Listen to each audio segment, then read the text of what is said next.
everyone, my name is Kunan. I am 8 years old. Today I will tell you a story. It is Stop Snoring,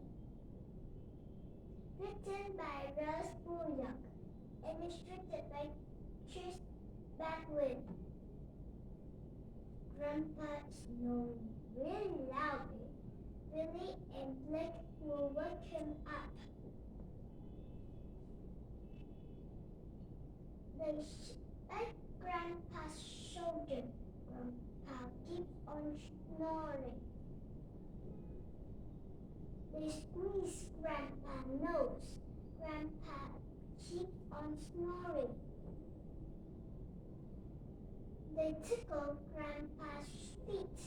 Grandpa keeps on snoring. They play Grandpa's instruments.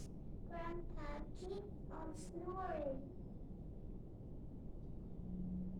They spin Grandpa's chair. Grandpa keeps on snoring.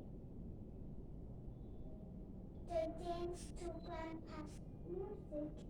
Grandpa keeps on snoring. They style Grandpa's hair. Grandpa keeps on snoring. Billy and Blake are tired. They sleep. Grandpa's floor. Grandpa's wake up. Who is snoring so loudly? He asked. Goodbye. Good job!